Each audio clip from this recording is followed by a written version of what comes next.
Warning, warning! Welcome to Bakit Mo Ako Gugustuhin Makilala. Ako nga pala ang inyong Kuya Sam. Ito nga pala ang magiging kauna-unahan kong video vlog for daily highlights ng buhay ko. Well, kung tatanungin ninyo, sa dinami-dami na ng mga content creator, bakit kailangan kong makisawsaw pa? Well, simple lang. Sa tingin ko, dito kasi ako magiging epektibo sa tatlong bagay. Una, mapasaya ka. Ikalawa, magbigay inspirasyon. At ang ikatlo ay may bahagi din kung ano ang meron ako.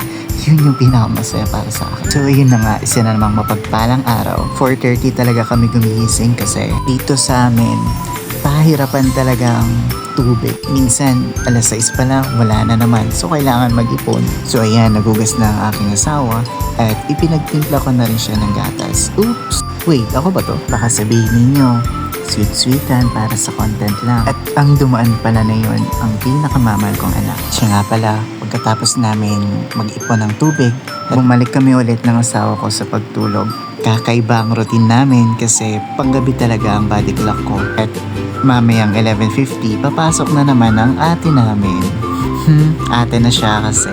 Siya nga pala magperformance ng Pregi ang aking Mommy My Love, so sweet. At nung mga time na yan, sa totoo lang, na-stress talaga ako.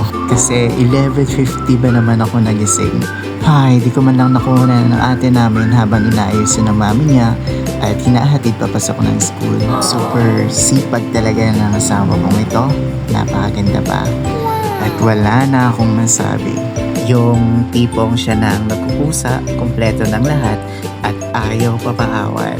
At nung mga time na yan, niyayaya ko na nga siyang kumain kasi hinihintay niya na lang akong gumising. At siya nga pala itong asawa ko na to, sadyang napakahilig din manood ng mga daily and life vlog.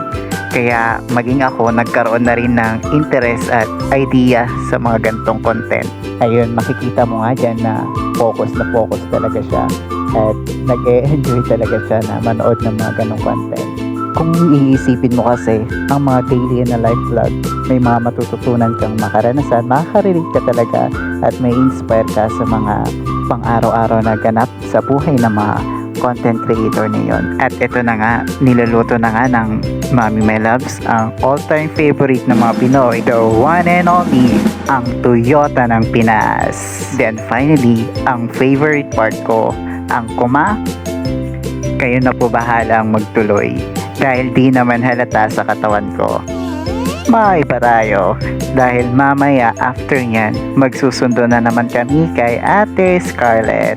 And speaking of pasaway, ang mabait naming ate, iniwan pa naman ang kanyang bag at gamit sa gate dahil ihing-ihi na raw.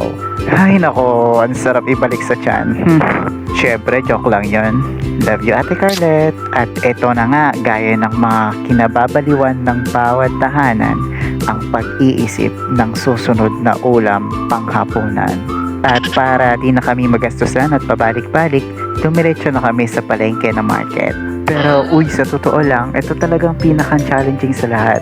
Nasa harap na kami ng mga tindahan, hindi pa rin namin alam ang uulanin namin. At puti na lang talaga, biglang nag-crave ang asawa ko ng liver and ballooning. Ewan ko ano English nun, basta tay balunan ng manok. At syempre bago kami umuwi, magme-merienda muna kami. Of course, hindi mawawala ang isa sa mga favorite ko, ang pritong atay na may suka. Then ayan na nga, nakauwi na kami. Pero may ganap kanina na hindi ko nakinunan syempre. Nakausap nga namin yung may-ari nitong bahay na i-renovate nga kasi medyo matagal na rin siya at kami namomroblema kung saan na naman kami lilipat. Pero ganun talaga, sadyang ganyan ang life at tayo nangungupahan lang din. Yun, so siguro hanggang dito na lang muna tayo.